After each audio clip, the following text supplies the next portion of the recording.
And let's continue with the 7th chapter of Mary Poppins Comes Back, The Evening Out. The children, Jane and Michael at least, are interacting with stars in the sky. And Orion is leading them somewhere at the moment. They trotted obediently after the gleaming figure, and as they went, the golden animals turned to stare at them. They heard snatches of whispered conversation as they passed. "Who's that?" said a huge starry bull, as it stopped pawing the stardust to gaze at them, and a lion turned and whispered something into the bull's ear. They caught the words "banks" and "evening out," but heard no more than that. By now every seat on every tier was filled with a shining starry figure. Only 3 empty seats remained, and to these Orion led the children. "Here you are. We kept these for you, just under the royal box. You'll see perfectly. Look, they're just beginning." And turning, Jane and Michael saw that the ring was empty. The animals had hurried out while they had been climbing to their seats. They unbuttoned their overcoats and leaned forward excitedly. From somewhere came a fanfare of trumpets. A blast of music echoed through the tent, and above the sound could be heard a high, sweet neighing. "The comets," said Orion, sitting down beside Michael. A wild, nodding head appeared at the entrance, and one by one 9 comets galloped into the ring, their manes braided with gold and silver plumes on their heads. Suddenly the music rose to a great roar of sound, and with one movement the comets dropped upon their knees and bowed their heads. A warm gust of air came wafting across the ring. "How hot it's getting!" cried Jane. "Hush! He's coming," said Orion. "Who?" whispered Michael. "The ringmaster." Orion nodded to the far entrance. A light shone there, eclipsing the light of the constellations. It grew steadily brighter. "Here he is." Orion's voice had a curious softness in it, and as he spoke there appeared between the curtains a towering golden figure with flaming curls upon his head, and a wide, radiant face, and with him came a great swell of warmth that lapped the ring and spread out in ever-widening circles until it surrounded Jane and Michael and Orion. Half-consciously made dreamy by that warmth, the children slipped off their overcoats. Orion sprang to his feet, holding his right hand above his head. "Hail, son! Hail!" he cried, and from the stars and the tiered seats the cry came echoing, "Hail!"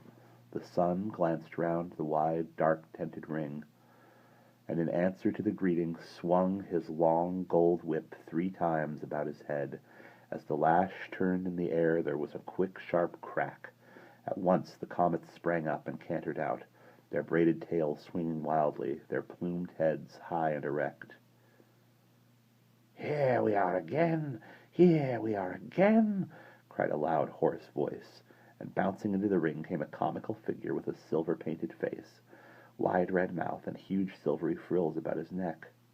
"Saturn, the clown," whispered Orion behind his hand to the children. "When is a door not a door?" demanded the clown of the audience, turning over and standing on one hand. "When it's ajar," answered Jane and Michael loudly. A disappointed look came over the clown's face. "Oh, you know it," he said reproachfully. "That's not fair." The son cracked his whip. All right, said the clown. "I've got another. When, or why, does a hen cross the road?" he asked, sitting down with a bump on the stardust. "To get to the other side," cried Jane and Michael. The swinging whip caught the clown round the knees. "Oh, don't do that. You'll hurt poor Joey. Look at them laughing up there. But I'll fix them. Listen." He turned a double somersault in the air. "What kind of jam did the chicken ask for when she came out of the egg? Tell me that." "Marmalade," yelled Michael and Jane. "Be off with you!" "Be off with you!" cried the son, catching his whip about the clown's shoulders, and the clown went bounding round the ring, head over heels, crying, "Poor old Joey! He's failed again! He's failed again! They know all his best jokes. Poor old fellow! Poor old beg pardon, miss, beg pardon." He broke off, for he had somersaulted against Pegasus, the winged horse, as it entered, carrying a bright, spangly figure on its back. "Venus, the evening star," explained Orion. Breathlessly, Jane and Michael watched the starry figure ride lightly through the ring. Round and round she went, bowing to the sun as she passed, and presently the sun, standing in her path, held up a great hoop covered with thin gold paper. She balanced on her toes for a moment. "Hop!" said the sun, and Venus, with the utmost grace, jumped through the hoop and landed again on the back of Pegasus. "Hurrah!" cried Jane and Michael, and the audience of stars echoed back, "Hurrah!" "Let me try. Let poor Joey have a go. Just a little one to make a cart laugh," cried the clown, but Venus only tossed her head and laughed and rode out of the ring. She had hardly disappeared before the three kids came prancing in, looking rather shy and bowing awkwardly to the sun. They stood on their hind legs in a row before him, and in high, thin voices recited the following song. "Horn and hoof, hoof and horn, every night 3 kids are born, each with a twinkly nose, each with a twinkly tail, blue and black, black and blue in the evening sky as the kids come through, each with a twinkly nose, each with a twinkly tail. Gay and bright, as white as May, the 3 kids drink at the Milky Way, each with a twinkly nose, each with a twinkly tail. All night long, from dusk till dawn, the 3 kids graze on the starry lawn, each with a twinkly nose, each with a twinkly tail." They drew out the last line with a long baaing sound and danced out. "Who's next?" asked Michael, but there was no need for Orion to reply, for the dragon was already in the ring, his nostrils steaming, with his 2 finny tails tossing up the stardust. After him came Castor and Pollux, carrying between them a large white shining globe, faintly figured with a design of mountains and rivers. "It looks like the moon," said Jane. "Of course it's the moon," said Orion.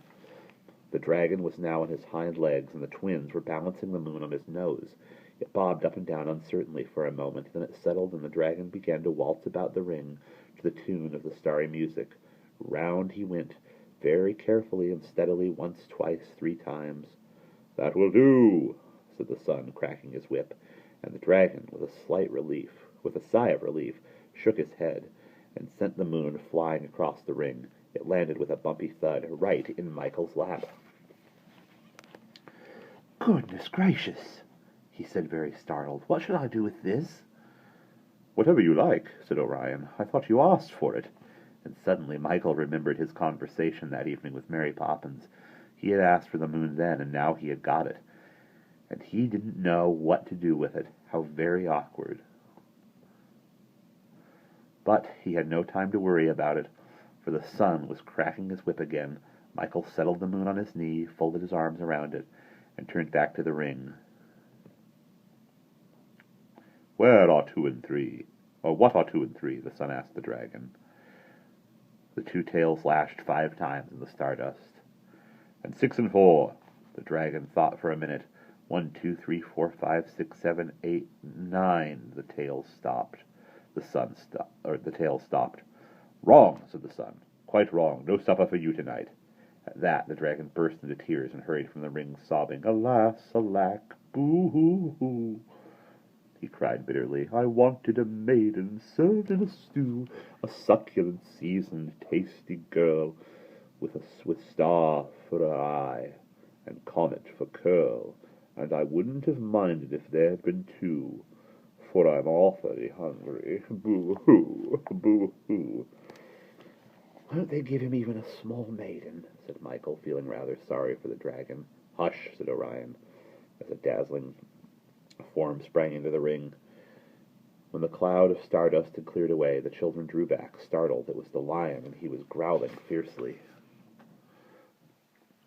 Michael moved a little closer to Jane. The lion, crouching, moved forward slowly till he reached the sun. His long red tongue went out, lulling dangerously, but the sun only laughed. And lifting his foot, he gently kicked the lion's golden nose. With a roar, as though he had been burnt, the starry beast sprang up. The sun's whip cracked fiercely in the air. Slowly, unwillingly, growling all the time, the lion rose up on his hind legs. The sun tossed him a skipping rope, and holding it between his forepaws, the lion began to sing. I am the lion, Leo the lion, the beautiful, suitable, dandelion. Look for me in the starry sky on clear, cold nights at the foot of Orion. Glimmering, glittering, gleaming there, the handsomest sight in the atmosphere. And at the end of the song, he swung the rope and skipped around the ring, rolling his eyes and growling.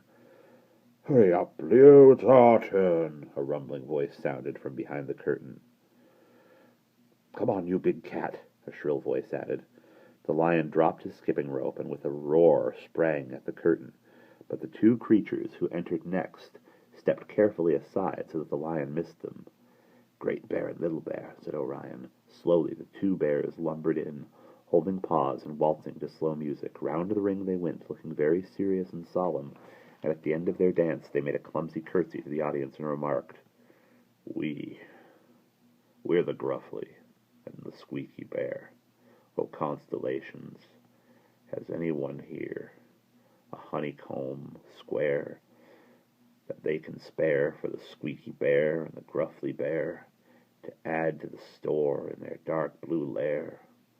Or two, or two, or two. The Great Bear and the Little Bear stammered and stumbled and looked at each other. "Don't you remember what comes next?" rumbled the Gruffly Bear behind his paw. "No, I don't." The Squeaky Bear shook his head and stared anxiously down at the stardust, though he thought the missing word might be there. As though he thought the missing word might be there. But at that moment the audience saved the situation. A shower of honeycombs came hurtling down, tumbling around about the ears of the two bears. The Gruffly Bear and the Squeaky Bear looked very relieved, stooped and picked them up. "Good," rumbled the Great Bear, digging his nose into a comb.